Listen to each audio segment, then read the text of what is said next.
Today's announcement is just the latest in a long line of bold, decisive actions the President has taken to protect Americans from the coronavirus spreading across our borders.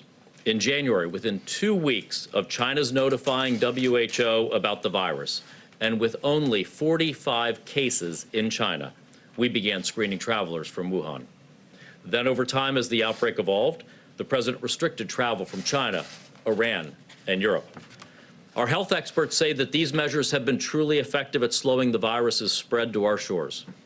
Just think about this. Italy and the United States both saw their first travel-related case of coronavirus around the exact same time, the last week of January. And yet we have had precious time to continue our work around vaccines, therapeutics, and other preparations, while Italy has tragically been overwhelmed with critical patients for several weeks now. The President today is taking action to slow the spread of infectious disease via our border. Under Section 362 of the Public Health Service Act, the CDC is suspending the entry of certain persons into the United States because of the public health threat that their entry into the United States represents.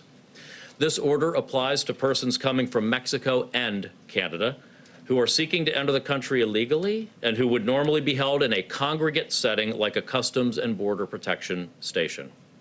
It does not apply to U.S. citizens or lawful permanent residents.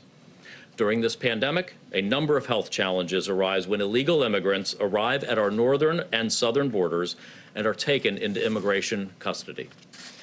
We're talking about significant numbers of illegal immigrants. From this past October through February, DHS has processed more than 21,000 inadmissible aliens at the northern border and more than 151,000 inadmissible aliens at the southern border.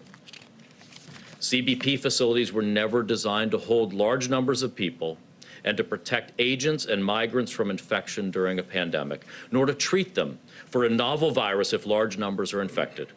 When held at border facilities, these migrants risk spreading the virus to other migrants, to CBP agents and border healthcare workers, and even the United States population as a whole.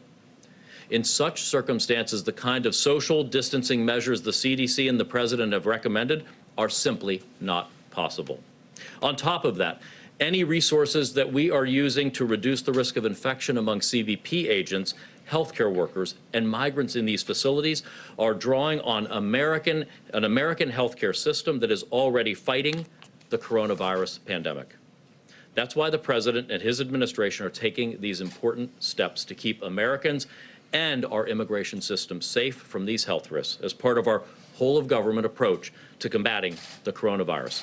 Thank you, Mr. President, for the work that you've been doing throughout this crisis to slow the spread of the coronavirus and to keep our country safe. Thank you very much.